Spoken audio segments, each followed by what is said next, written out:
الحمد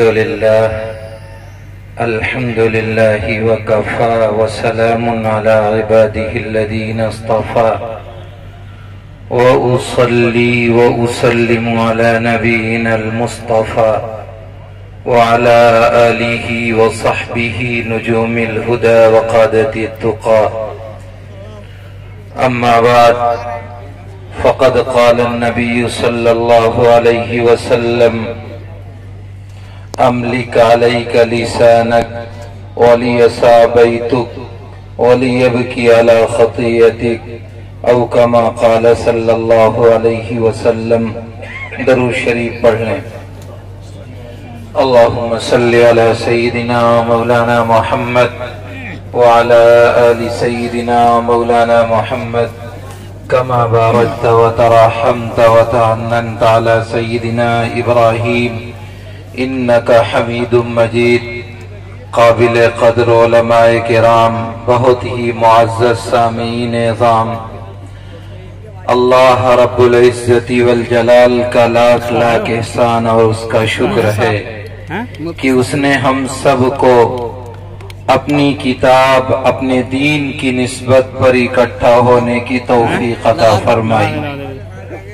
اس پر جتنا شکر ادا کیا جائے کم ہے، کیونکہ اگر اللہ نعمتوں سے نوازے اور بندہ شکر گزار رہے تو اللہ نعمتوں میں اضافہ فرماتا ہے، اور اگر نعمتیں دستیاب ہوں لیکن بندہ شکر گزار نہ ہو تو جس طریقے پر اللہ نعمتیں دینے پر قادر ہے، ایسے ہی اللہ نعمتوں کے چھیننے پر بھی قادر ہے. میرے عزیزو، میں نے ایک چھوٹی سی روایت حضرت عقبہ ابن عامر رضی اللہ تعالی عنہ کی آپ حضرات کے سامنے پڑھی ہے. 10 منٹ میں بات پوری کرنی ہے. حضرت عقبہ ابن عامر رضی اللہ تعالی عنہ فرماتے ہیں کہ نبی کریم علیہ السلام سے ایک مرتبہ میں نے پوچھا، اللہ کے نبی، نجات کس چیز میں ہے؟ تو سرکار مدینہ جناب رسول اللہ صلی اللہ تعالی علیہ وسلم نے فرمایا، عقبہ، نجات 3 چیزوں میں ہے. نمبر 1، اللہ کے نبی نے فرمایا، املک علیک لسانک. پہلی بات، نجات جس چیز میں ہے، اللہ کے رسول فرماتے ہیں املک علیک لسانک، اپنی زبان کو کنٹرول میں رکھنا. تمام دنیا کے تمام مذاہب، خواہ وہ کسی طرح اور کسی چیز کے ماننے والے ہوں، زبان کے استعمال پر ہر ایک کے یہاں کسی نہ کسی طرح پکڑ ہے اور گرفت ہے. دنیا کی کوئی تہذیب، دنیا کا کوئی کلچر، دنیا کی کوئی ثقافت سچائی کو اچھا مانتی ہے اور جھوٹ کو برا مانتی ہے. نبی کریم علیہ السلام نے ایک موقع پر فرمایا، من ترک الکذب وہو باطل فقد بنی له فی رفض الجنہ. زبان کی حفاظت کے لیے، زبان کو کنٹرول میں کرنے کے لیے سب سے پہلی بات یہ ہے کہ انسان یہ تصور کرے کہ جس طریقے پر تمام چیزوں کی نگرانی کی جاتی ہے، ایسے ہی زبان سے نکلا ہوا کوئی لفظ بھی اگر درست ہے تو کارآمد لکھا جاتا ہے، اور اگر غلط ہے، جھوٹ ہے، بہتان ہے کسی پر، غیبت ہے کسی کی، تو اللہ کے یہاں اس کا بھی اندراج ہوتا ہے. قرآن اعلان کرتا ہے، ما یلفظ من قول الا لدیہ رقیب عتید، کہ زبان سے کوئی لفظ نہیں نکلتا ہے کہ اللہ کی طرف سے ایک فرشتہ نوٹ بک لیے ہوئے ہر وقت تیار رہتا ہے، اور جیسے ہی انسان کی زبان سے اچھے یا برے الفاظ نکلے اسے اپنے نوٹ بک میں نوٹ کر لیتا ہے. اس لیے انسان کے لیے سب سے پہلی چیز اپنی زبان کو کنٹرول میں رکھنا ہے. اللہ کے رسول نے فرمایا، جو شخص جھوٹ کو جھوٹ سمجھ کر چھوڑ دے، اس لیے چھوڑ دے کہ میں جھوٹ کو چھوڑ رہا ہوں کہ اللہ کے نبی نے اس سے منع کیا ہے، یہ گناہ کبیرہ ہے۔ مومن کی شایان شان یہ بات نہیں ہے کہ وہ جھوٹ بولے۔ اللہ کے نبی سے پوچھا گیا، اے اللہ کے رسول، مومن بزدل ہو سکتا ہے؟ سرکار نے فرمایا ہو سکتا ہے۔ پھر سوال کیا گیا، مومن بخیل ہو سکتا ہے؟ اللہ کے نبی نے فرمایا مومن بخیل ہو سکتا ہے۔ مومن میں دیگر عیوب پائے جا سکتے ہیں، وہ بزدل ہو سکتا ہے، بخیل ہو سکتا ہے، اس کے اندر دیگر عیوب پائے جا سکتے ہیں، لیکن اللہ کے نبی نے یہ فرمایا کہ مومن جھوٹا نہیں ہو سکتا۔ ہم اپنے گریبان میں جھانک کے دیکھیں، ہم اپنے آپ کو مسلمان کہتے ہیں، اللہ کے نبی کا غلام کہلاتے ہیں، ہم اپنے آپ کو دیوانہ نبی کا کہتے ہیں۔ کیا یہ بات کہ ہم مسلمان ہونے کے باوجود جھوٹ بولتے ہیں یا نہیں؟ اگر ہم جھوٹ بولتے ہیں تو کیا ایمان کی دولت میرے دلوں میں ہے کہ نہیں ہے؟ آج جب تک جھوٹ نہ بول لیا جائے، جب تک غیبت نہ کر لی جائے، جب تک دوسرے پر بہتان نہ لگا لیا جائے، تب تک میرا کھانا ہضم نہیں ہوتا۔ اب تو جھوٹ بولنے کے لیے باقاعدہ پلاننگ کی جاتی ہے، باقاعدہ بیٹھکوں میں اسی لیے بیٹھا جاتا ہے کہ جھوٹ کی بات کی جائے گی۔ چوراہے پر کھڑے ہو کر کھانا ہضم اس وجہ سے ہوتا ہے کہ جھوٹ بول لوں۔ اللہ کے نبی نے فرمایا وَأَن تَرَكَ الْكِذْبَ وَهُوَ بَاطِلٌ فَقَدْ بُنِيَ لَهُ فِي رَفْضِ الْجَنَّةِ، جو شخص جھوٹ کو جھوٹ سمجھ کر چھوڑ دے، اللہ تعالیٰ اسے جنت میں محل تعمیر کرے گا۔ وَمَن تَرَكَ الْمِرَاءَ وَهُوَ مُحِقٌّ فَقَدْ بُنِيَ لَهُ فِي وَسْطِ الْجَنَّةِ، جو شخص لڑائی کو، جھگڑے کو، آپسی اختلافات کو، انتشار کو، آپس میں دوری کو ختم کر دے، لڑائی جھگڑے سے کنارہ کشی اختیار کر لے، چاہے وہ جانتا ہو کہ یہ میرا حق ہے۔ دو آدمیوں میں لڑائی ہو، وہ جانتا ہے یہ زمین میری ہے، دوسرے نے زبردستی قبضہ کر رکھا ہے، دینی اعتبار اور شریعت کے اعتبار سے بھی میری ہے، دنیاوی قانون کے اعتبار سے بھی میری ہے، لیکن اس لیے اس لڑائی کو ختم کر دیتا ہے کہ اللہ کے نبی نے منع کیا ہے کہ جو شخص لڑائی کو، جھگڑے کو، آپسی اختلاف کو، آپسی انتشار کو اس لیے ختم کر دیتا ہے، وہ محق اپنے کو حق پر سمجھتا ہے، اپنے کو حقدار اس زمین جائیداد کا سمجھتا ہے، لیکن اس کے باوجود وہ سوچتا ہے کہ مسلمان کا مسلمان کے لیے یہ روا نہیں ہے کہ وہ لڑائی کسی مسلمان سے لڑے، کسی سے اختلاف کرے، کسی سے جھگڑا کرے۔ اللہ کے نبی فرماتے ہیں فقد بنی لہ فی وسط الجنہ، اللہ تعالیٰ اسے جنت کے بیچوں بیچ محل تعمیر کرے گا۔ آج ہم بھی ذرا نگاہ ڈالیں، ایک بالشت کے لیے، دو بالشت کے لیے اپنی عاقبت خراب کرنے پر تلے ہوئے ہیں۔ اللہ کا نبی اعلان کرتا ہے من اخذ شبرا من الارض طوقه اللہ 7 عظیم، جو شخص زمین کی ایک بالش کسی کی ہڑپ کر لے، زبردستی لے لے، اللہ تعالیٰ زمین کے 7 طوق کو قیامت کے دن اس کے گلے میں ڈال دے گا۔ یہ زبان اگر درستی استعمال کرے تو کسی کا حق نہیں ماریں گے، اس زبان کو صحیح استعمال کیا جائے تو کبھی جھوٹ نہیں بولے گی، اس زبان سے دوسروں کا حق دیا جائے تو یہ زبان دوسروں کے نیکی کا سبب بنے گی، اپنی عاقبت کو سنوارنے کا ذریعہ بنے گی۔ اللہ کے نبی نے فرمایا نجات کا دار و مدار املک علیک لسانک، اپنی زبان کو کنٹرول میں کرنے پر ہے۔ حضرت معاذ بن جبل رضی اللہ تعالی عنہ کو نصیحت کرتے ہوئے جناب رسول اللہ صلی اللہ علیہ وسلم نے فرمایا، حضرت معاذ نے پوچھا اے اللہ کے رسول کوئی ایسا فارمولہ بتا دیجئے، ہم ایسے علاقے میں جا رہے ہیں جو لمبا واقعہ آپ حضرات نے پڑھا ہوگا، وہاں دوسری قومیں بھی ہوں گی، دوسرے لوگ بھی ہوگی، مسلمان بھی ہوگے، اللہ کے رسول کوئی ایسا فارمولہ بتا دیجئے، کوئی ایسی تدبیر بتا دیجئے، کوئی ایسا ٹپس دے دیجئے کہ ہم وہاں جائیں تو ان لوگوں میں کامیاب رہے۔ اللہ کے نبی نے زبان پہلے پکڑی اور جملہ بعد میں ارشاد فرمایا، سرکار نے فرمایا کف ھذا، معاذ اس کو کنٹرول میں رکھنا، ہر چیز میں کامیاب رہو گے۔ اس لیے میرے عزیزوں، کامیابی کی پہلی شرط اور نجات کا دار و مدار اللہ کے نبی کے ارشاد کے مطابق زبان کو کنٹرول کرنے میں ہے۔ دوسری بات نجات کے سلسلے میں اللہ کے نبی نے فرمائی وَلْيَسَعْ بَيْتُكَ، اے لوگوں اپنے گھر کو اپنے لیے کشادہ کرو۔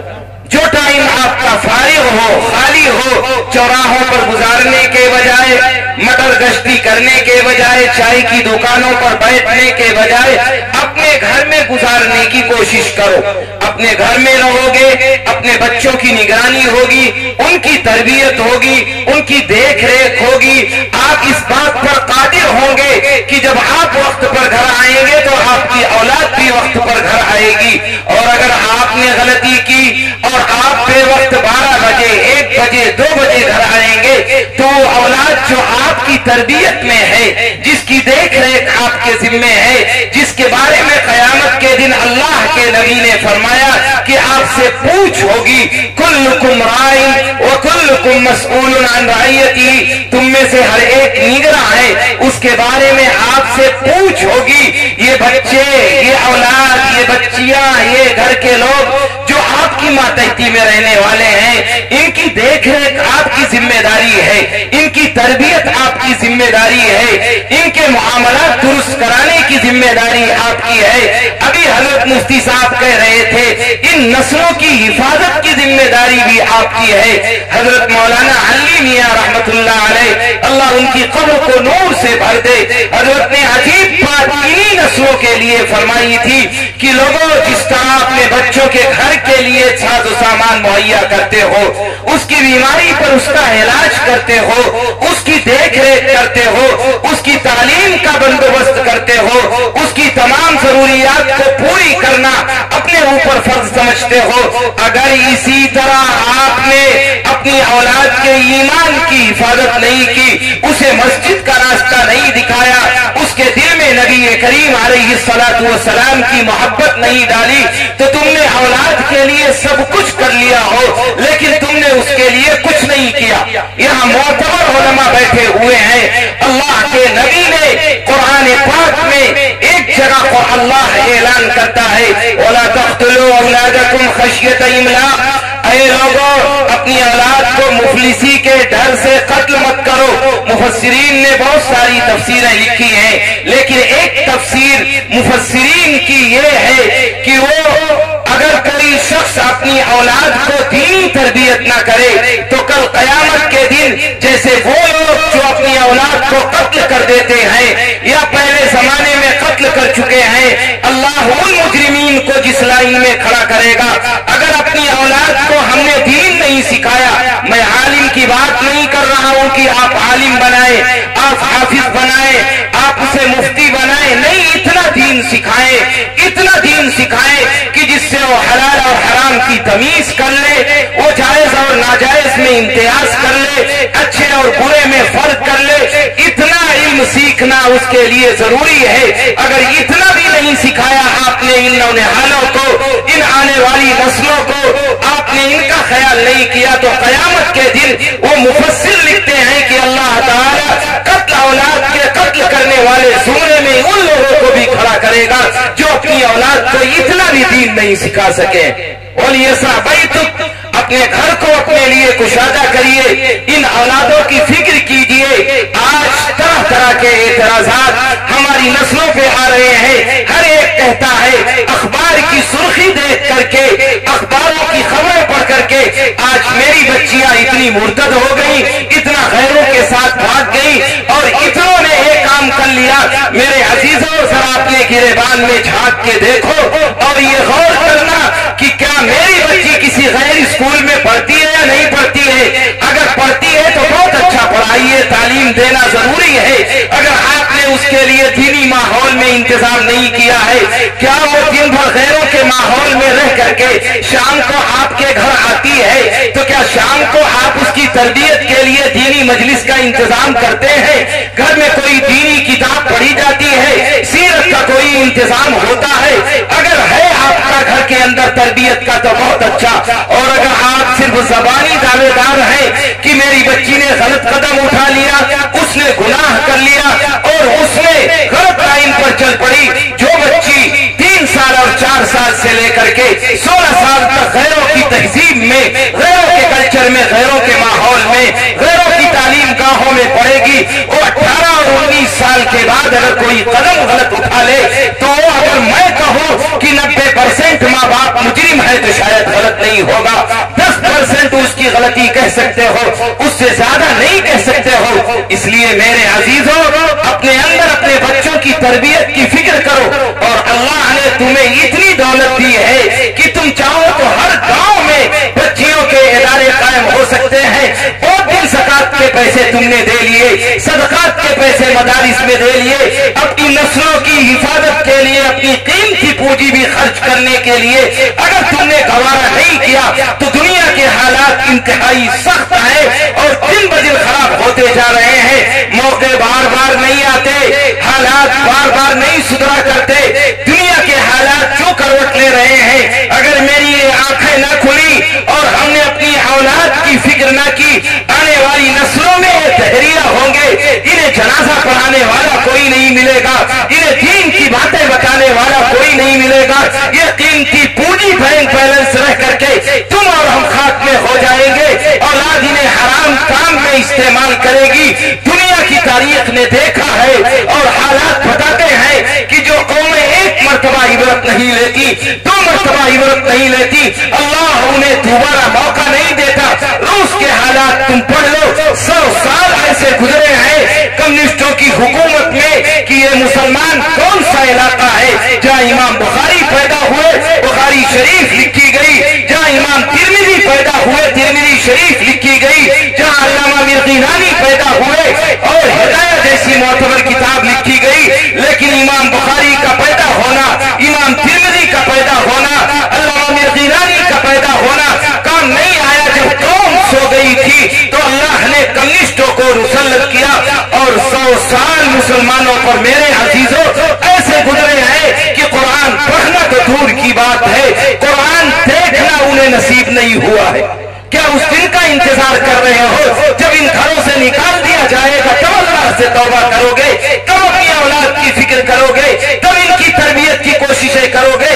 جب نیلامی آنکھوں کے سامنے ہونے لگے گی جیسے برما کے حالات آئے ہیں، تب میرے ہوش ٹھکانے آئیں گے. تب ان مدارس اور مکاتب سے جڑو گے، تب ان علماء کا دامن پکڑو گے، تب ان مسجدوں کے پیٹ بھرنے کی کوشش کرو گے، تب تمہارے حالات آنکھیں کھلیں گی جب توبہ کا دروازہ بند ہو چکا ہوگا. میرے عزیزوں، اپنے حالات سدھاریے. ولی صحابیتم، اپنے گھر کو اپنے لیے کشادہ کریے، اپنی تربیت کا بچوں کے خیال کریے. حالات کو سدھارنے کے لیے یہ علماء 1% 2% ہے. جب تک 98% قوم بیدار نہیں ہوگی، اسے شعور نہیں ہوگا، وہ نہیں جاگے گی، چاہے وہ تربیت کے حوالے سے ہو، چاہے وہ دین کے حوالے سے ہو، چاہے اپنی بھیڑ کی حوالے سے ہو، چاہے گھریلو ماحول سدھارنے کے اعتبار سے ہو. اگر یہ حالات نہیں بدلو گے تو کوئی اور بدلنے والا اب نہ نبی آنے والا ہے، نہ کوئی شریعت بتانے والا علماء کے علاوہ آنے والا ہے، نہ اللہ کی طرف سے کوئی فرشتہ آئے گا. آپ ہوش میں آئیں گے تو اللہ تعالیٰ آپ کو راہیں دکھائے گا. یہ علماء آپ کی رہنمائی کریں گے، ان مدارس میں آپ کے بچوں کی تربیت ہوگی. اور اگر ہوش میں نہیں آئے تو جیسے حالات چل رہے ہیں اس سے بدتر حالات ہوں گے. کہیں دوبارہ ان مسجدوں میں تالے نہ لگ جائے، کہیں ان مدارس کو بند نہ کر دیا جائے. ان کی کوششیں برابر جاری ہیں اور مجھے ہوش نہیں آ رہا ہے. اس لیے نجات کے لیے اللہ کے نبی نے فرمایا تھا، لوگوں پہلا کام یہ کرنا کہ اپنے زبان کو کنٹرول میں رکھنا. نمبر 2، اللہ کے نبی نے فرمایا تھا، ولی صحابیتم، اپنے گھر کو اپنے لیے کشادہ کیجئے. تیسری بات نجات کے لیے اللہ کے نبی نے فرمائی تھی، اور یہ کہ علی خطیئتک، غلطی ہو جائے تو نادم ہونا انسان کی علامت ہے، غلطی پر ڈٹے رہنا شیطان کی علامت ہے. اس لیے کبھی غلطی ہو جائے، بھول چوک ہو جائے، کوئی گناہ سرزد ہو جائے تو اللہ کے سامنے روز ہو کر کے اسے معاف کرانے کی کوشش کرنا. حضرت عقبہ ابن عامر رضی اللہ تعالی عنہ کو اللہ کے نبی نے یہ 3 نصیحتیں کی تھی کہ عقبہ نجات چاہتے ہو تو زبان کو کنٹرول میں رکھنا، اپنے گھر کو اپنے لیے کشادہ رکھنا، کبھی کوئی غلطی ہو جائے تو اللہ سے اس دنیا میں روڈ ہو کر کے معافی مانگ لینا۔ اسی لیے علامہ اقبال نے کہا تھا آشنا اپنی حقیقت سے ہوئے دہقاں ذرا، آشنا اپنی حقیقت سے ہوئے دہقاں ذرا، دانا تو کھیتی بھی تو بارہ بھی تو حاصل بھی تو، آہ کس کی جستجو آوارہ رکھتی ہے تجھے، راہ تو رہرو بھی تو رہبر بھی تو منزل بھی تو، کانپتا ہے دل تیرا اندیشے طوفان سے کیا، نا خدا تو بحر تو کشتی بھی تو ساحل بھی تو، وائے ناکامی کی تو محتاج ساقی ہو گیا، میں بھی تو مینا بھی تو ساقی بھی تو محفل بھی تو، بے خبر تو جوہرے آئین ایام ہے، بے خبر تو جوہرے آئین ایام ہے، تو زمانے میں خدا کا آخری پیغام ہے۔ اللہ ہم سب کو کہنے سے زیادہ عمل کی توفیق عطا فرمائے، آمین۔ وآخر دعوانا الحمدللہ۔